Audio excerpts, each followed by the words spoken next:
ce matin, c'est encore un privilège d'être avec vous,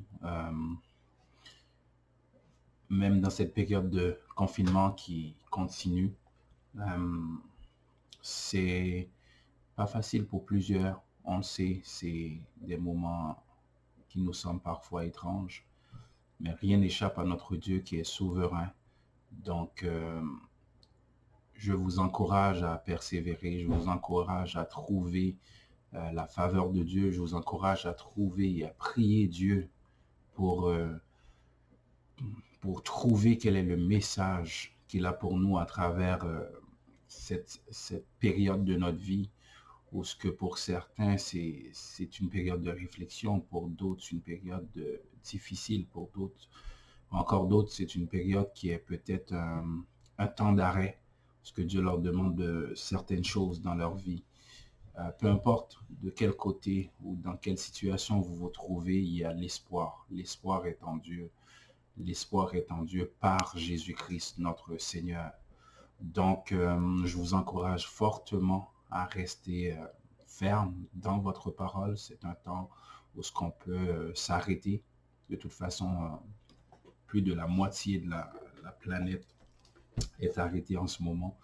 Donc, profitez de ce moment de trouver Dieu. Profitez de ce moment pour passer du temps en famille. Profitez de ce moment tant qu'il est possible de passer du temps dans la prière. J'encourage aussi les papas qui sont à la maison à partager des témoignages à leurs enfants de la bonté de Dieu afin que les enfants puissent garder espoir et garder courage, parce que c'est peut-être très difficile aussi pour les enfants qui sont privés de leurs amis, qui sont privés de cette communion fraternelle qu'ils ont, de cette camaraderie qu'ils ont à l'école. Donc, négligez pas ce moment non plus euh, pour ne pour laisser aller les enfants, mais les mettre dans un cadre d'études et surtout un cadre de témoignage de ce que Dieu a fait dans votre vie, dans la vie de votre couple, pourquoi ils sont là aujourd'hui et quelle est la grandeur et la magnificence de Dieu qui vous a amené jusqu'à aujourd'hui afin qu'ils fassent, eux, partie d'une belle famille que vous êtes. Donc, je vous encourage fortement à leur rappeler les bontés de Dieu, car Dieu est bon. Quoi qu'il passe dans le monde, même si on entend à tous les jours des mauvaises nouvelles de ce COVID-19, mais il n'en reste pas moins que Dieu reste souverain euh, par rapport à tout ce qui se passe. Rien ne lui échappe. Rien ne lui échappe à sa souveraineté. Donc, je vous encourage fortement à prier, à lire votre parole, à méditer et à faire des conférences Zoom, à appeler des amis, quoi qu'on est confiné à la maison, mais surtout à ne pas perdre de vue et notre Seigneur, et surtout demander au Seigneur de jeter un regard favorable sur nous, de nous garder fixés sur lui, car lui est fidèle même quand nous sommes infidèles. Lui, son regard demeure sur nous malgré notre regard des fois a tendance à se tourner de tous bords, tous côtés. Lui, il demeure fidèle. Donc ce matin, pour ne pas prolonger trop longtemps, une courte méditation sur le psaume 3 que nous allons partager ensemble. Quelques petits versets dans ce psaume, parce que on va entendre des mots d'encouragement, mais d'abord on va le lire ensemble. Vous pouvez tourner avec moi là où vous êtes, dans le psaume 3, psaume de David, à l'occasion de sa fuite devant Absalom. Ô Éternel, que mes ennemis sont nombreux, quelle multitude se lève contre moi.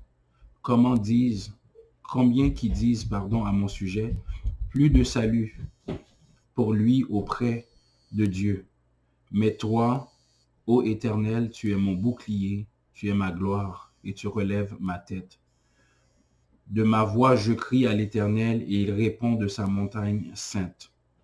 Je me couche et je m'endors, je me réveille, car l'Éternel est mon soutien. Je ne crains pas les myriades de peuples qui m'assiègent de toutes parts. Lève-toi, Éternel, sauve-moi, mon Dieu, car tu frappes à la joue tous mes ennemis, tu brises les dents des méchants. Le salut est auprès de l'Éternel, le salut est auprès de l'Éternel. Que ta bénédiction soit sur ton peuple. Amen.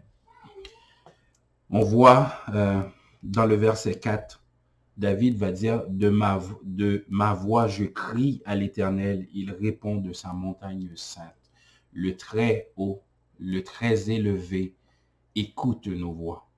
Le psalmiste nous le démontre, il a crié à son Dieu et Dieu l'a écouté.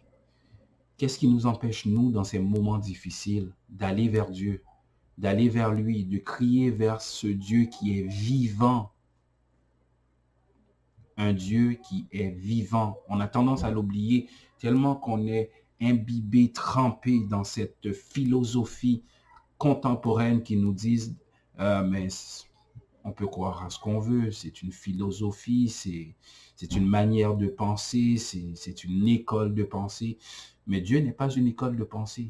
Dieu est le créateur du monde, éternellement et à jamais vivant. On parle à un être qui vit, un être qui écoute, un qui a un amour pour sa création, qui penche son oreille vers nous. Comme David, je vous invite à élever la voix, à aller vers votre Dieu et crier à lui pour les moments difficiles que nous sommes en train de traverser en ce moment. Crions à Dieu, demandez-lui son secours, demandez-lui surtout quelle est sa volonté dans les moments qu'on vit en ce moment. Des milliers de personnes sont en train de mourir dans à peu près tous les pays du monde. On entend dans les nouvelles, et c'est le décompte des vies qui s'éteignent jour après jour, minute après minute. Je vous invite comme David, pendant qu'on a encore le souffle, pendant qu'on a encore cette grâce qu'il a soufflé en nous, qui nous a donné cette vie que nous avons aujourd'hui, crions à l'Éternel, comme l'a fait le psalmiste David. Il dit, je crie à l'Éternel et il me répond. On n'a pas affaire à une philosophie, mais à un Dieu bien vivant. Et malgré les difficultés, malgré les ennemis qui l'assaillent de tous bords, tous côtés, Dieu va lui accorder sa paix. Et comment on le voit? Il va dire dans le verset 5, je me couche et je m'endors.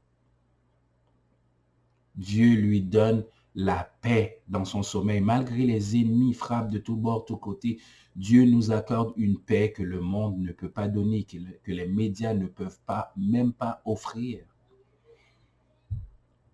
La bonne nouvelle est en Dieu et Dieu seul. Il donne la paix, le repos. On se couche et on s'endort en paix. Beaucoup s'endorment et ne se réveillent pas. Mais Dieu nous réveille encore ce matin. On n'est pas insensible à ceux qui sont partis, car il y a eu des morts pendant cette nuit du COVID-19. Il y a eu des morts de toutes sortes, car le péché nous a conduits à la mort. Le dernier ennemi à vaincre, beaucoup l'ont confronté cette nuit. Mais le psalmiste dit, c'est Dieu qui nous réveille. Donnons-lui gloire, car il nous a fait grâce de voir un autre jour, pendant que des milliers, voire des centaines de milliers sont en train de mourir d'un petit virus qu'on n'arrive pas à contrôler, d'un petit virus que tous les gouvernements se sont pliés, mais Dieu reste souverain. Alors demandons à Dieu son secours comme David. Crions à l'Éternel, car sa miséricorde durera toujours. Le verset 8 va nous dire, le salut est auprès de l'Éternel. David sait où est son salut. Il sait où aller. Il sait qui peut lui délivrer de ses ennemis. Il met même pas sa confiance dans son armée. Quoi qu'il a besoin de son armée. Mais malgré l'armée, malgré toutes les forces que le peuple avait, malgré toute la puissance qu'il pouvait avoir, malgré tous les entraînements qu'il a pu faire, il sait que son salut vient de l'Éternel. Malgré la médecine d'aujourd'hui qui est excessivement importante, malgré tout ce que nous pouvons voir et comprendre, malgré ce qu'on essaie de comprendre encore. La terre, peuple de Dieu, notre secours vient seulement de l'Éternel. Et l'Éternel seul, oui, l'Éternel seul. Donc ce matin, je vous encourage à rester au pied de votre Dieu, car il est notre seul secours. En espérant avoir la santé et la force de revenir la semaine prochaine avec vous. Mais je vous souhaite courage, que Dieu vous accompagne, que Dieu vous bénisse grandement. Bonne semaine à tous.